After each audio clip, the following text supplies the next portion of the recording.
All right, so we're diving deep into Stoicism today, Yeah. and specifically how it applies to mental wellness, like right now in the modern world. Mm-hmm. So for this deep dive, we really went in. Yeah.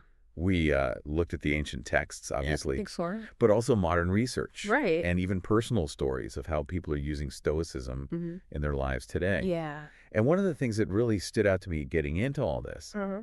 was just how timeless a lot of these Stoic ideas are. Yeah, it's really remarkable.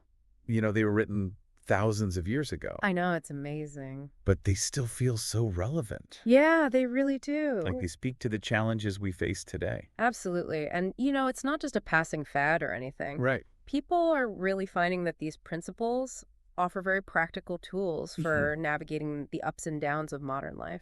And some of the things we found are not what you'd expect. True. It's like they challenge you to look at things differently. Yeah. I'm thinking specifically about this idea of negative visualization, Uh-huh. which on the surface sounds kind of counterintuitive. Right.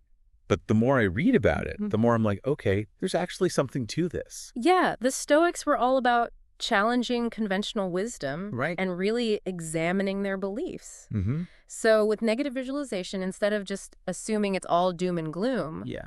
they kind of flipped the script. Right. They said, well, what if we could actually reduce anxiety Mm-hmm. by mentally preparing ourselves for those worst case scenarios? So it's almost like a mental dress rehearsal Exactly. for whatever life throws your way. Precisely. So like, let's say you're going to a big presentation. Mm-hmm.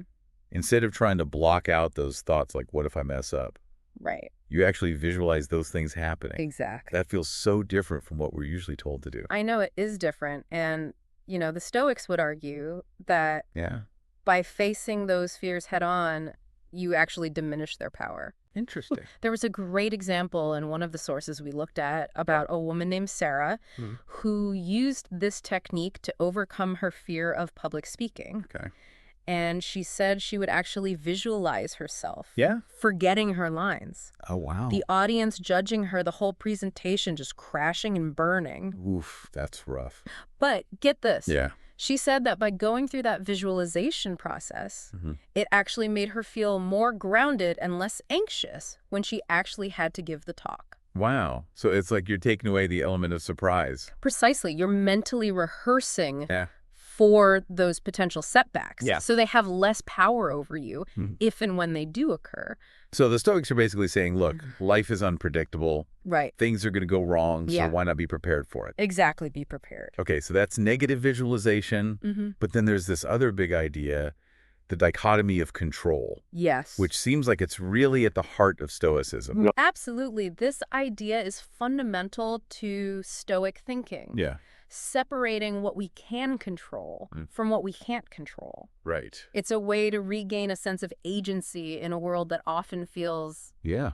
chaotic and unpredictable. So like traffic jams, totally out of our control. Exactly. But how we react to that traffic jam, that's where our power lies. Precisely. And that's why Stoicism isn't about passively accepting whatever life throws at you.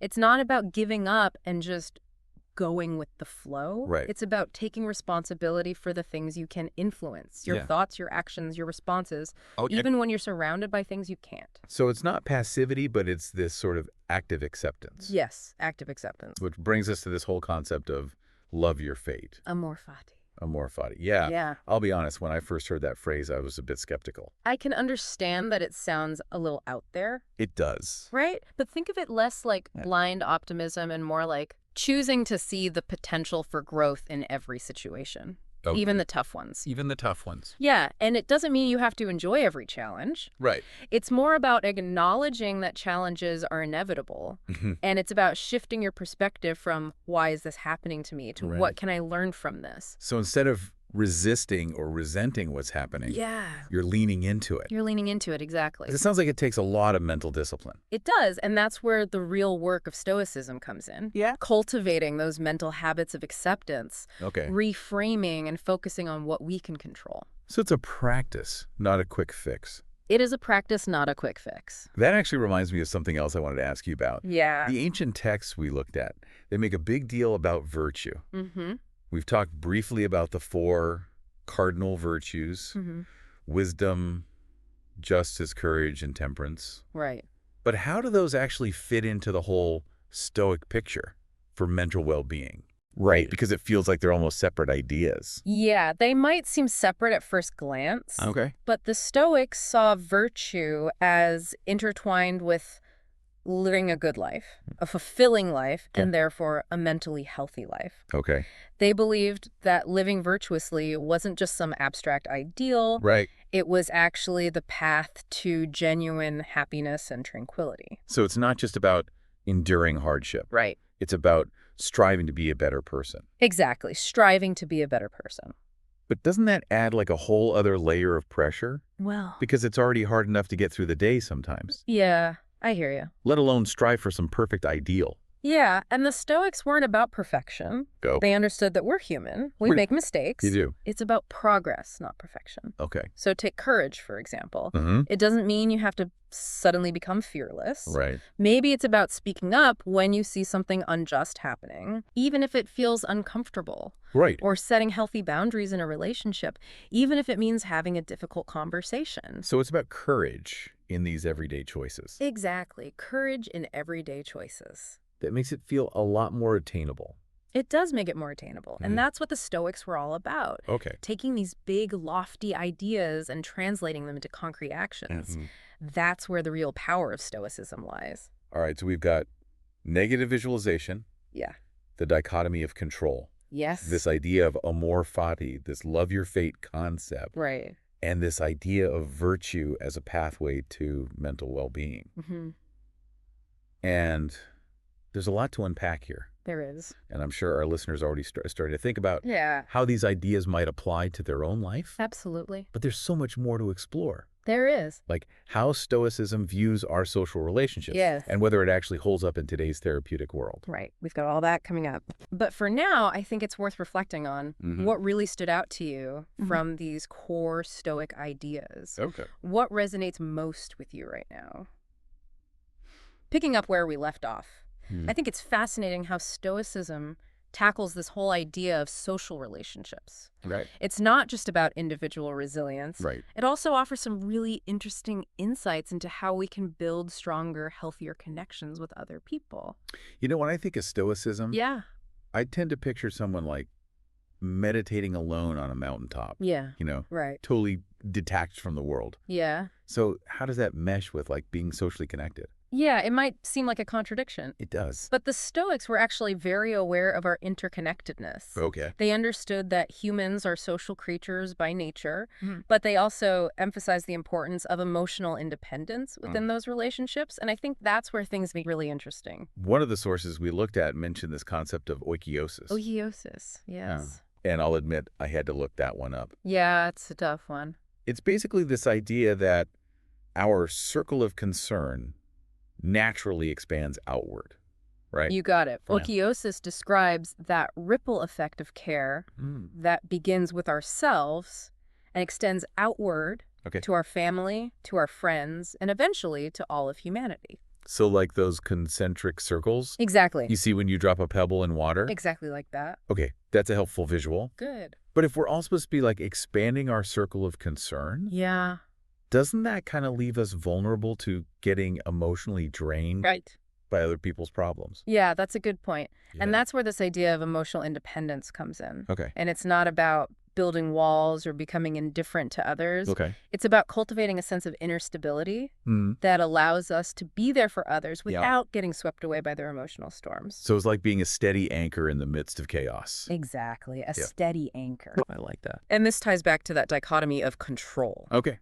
Yeah. We can't control how other people feel or behave, but we can control our own reactions and responses. And that's our power. It is. And it's about recognizing that our own emotional well-being is essential if we want to be truly helpful to others. There's actually a great anecdote in one of the modern Stoic communities we looked at. Oh, really? Yeah, it was about a woman named Anna. Okay. Who was going through a really tough time with a family member who was struggling with addiction. She was feeling so overwhelmed and frustrated and helpless. Yeah, this is a perfect example of where those Stoic principles can be so helpful. Yeah, and so she started applying them. Okay, how so? Well, she realized she couldn't force her family member to change. Right. But she could control her own response to the situation. So she focused on setting boundaries, practicing patience, and finding ways to support her own emotional well-being. And what was the outcome? It didn't magically solve the family situation. Right. Addiction's a really complex issue. It is. But it made a huge difference in how Anna was coping. Okay. She was able to find more peace within herself, and she was able to actually be a source of support for her family member without getting sucked into all the emotional drama. That's a great illustration of how Stoicism can help us navigate even the most challenging relationships. Yeah. It's not about finding easy answers or forcing outcomes. Yeah. It's about finding a way to respond with wisdom and compassion even when things are difficult. Okay, so we've covered some pretty profound concepts. We have. Negative visualization, the dichotomy of control amor fati, this whole idea of virtue, and now these Stoic insights on social relationships. Yeah, it's a lot. But I'm curious, does any of this actually hold up in today's world? That's the question, isn't it? Yeah. Is Stoicism just ancient philosophy? Right. Or does it have a place in modern therapy? That's what I want to know. Well, that's where it gets really interesting. Yeah, good. Because we're actually seeing a growing interest in integrating Stoic principles with modern therapeutic approaches. Interesting. Particularly cognitive behavioral therapy, or CBT. Oh, yeah, I can totally see the connection there. Right. They both emphasize things like rational thought, challenging negative thoughts, and focusing on what's within our control. Exactly. It's like they're speaking the same language, just with different accents. I like that. And some therapists are finding that incorporating Stoic exercises into their practice, like negative visualization or the dichotomy of control, can actually help their patients build emotional resilience and develop more effective coping strategies. So it's not about replacing therapy, Right. but it's about enhancing it. Exactly, enhancing it with these ancient tools. And is there any research to support this? Well, the research is still pretty preliminary, but there are some early studies that suggest that this combination can be really powerful for people who are struggling with anxiety, depression, even chronic pain. Wow. It's like giving them an extra layer of support and guidance. Okay, that's exciting to hear. It is exciting. Because it suggests that Stoicism isn't just some abstract philosophy. Right. It actually has practical applications for improving mental well-being in the real world. In the real world, absolutely. But if we're talking about practical application, yes, I think we need to address the elephant in the room. Okay, what's that? How do we actually do this stuff? Right. It's one thing to read about Stoicism. Yeah. But it's another thing to actually integrate it into our lives. Absolutely. That's where the rubber meets the road. Right.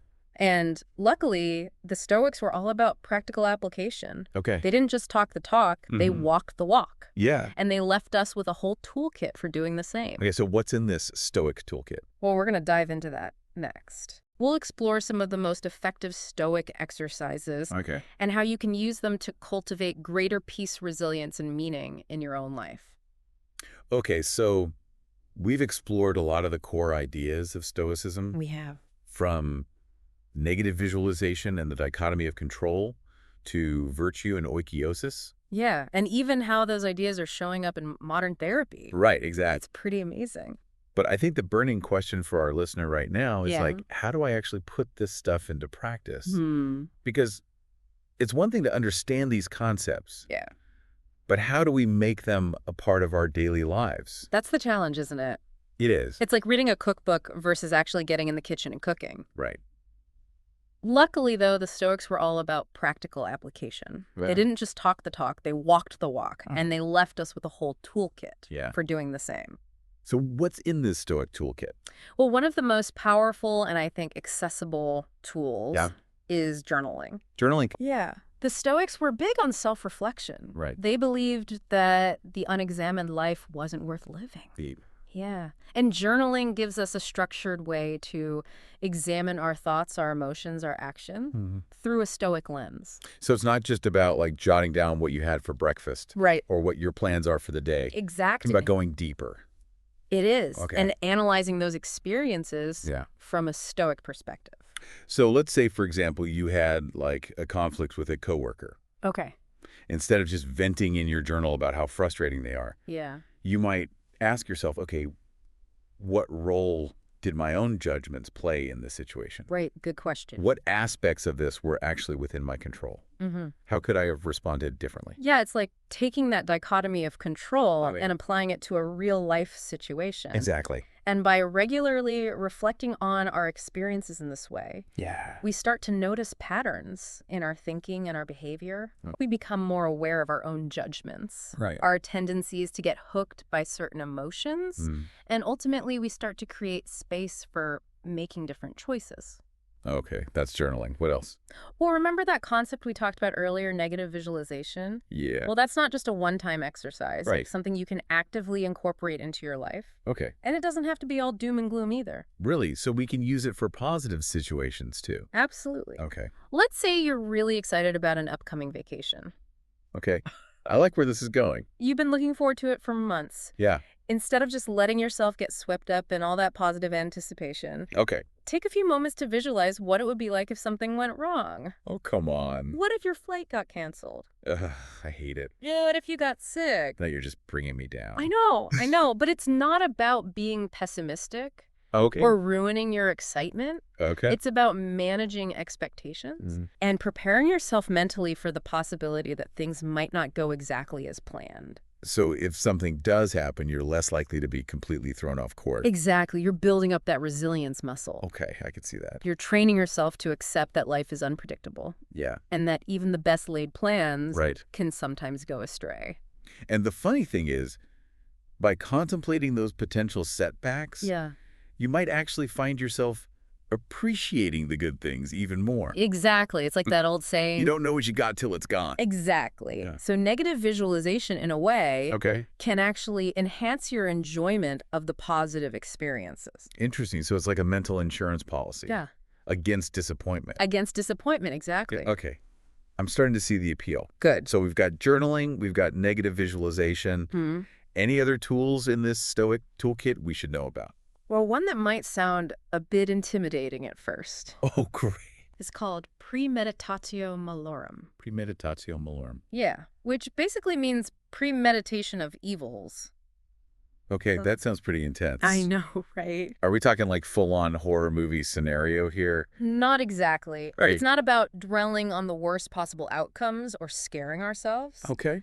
It's more about acknowledging the reality that life can be tough. Right. Bad things happen. Yeah. People get sick, relationships end, we face setbacks and disappointments. It's a part of life. It's a part of life, and the Stoics take it a step further. Okay. They encourage us to actually sit down and contemplate those potential misfortunes. Okay. Not in a morbid way, but in a way that allows us to mentally and emotionally prepare ourselves. So it's kind of like that expect the unexpected idea. Exactly, but the Stoics take it a step further. Okay. They want us to actually visualize those things. Yeah. So we take away their power to surprise us and overwhelm us. So we're building up that resilience beforehand. I can see how that would be helpful. Yeah. But it also sounds like it could be kind of emotionally draining.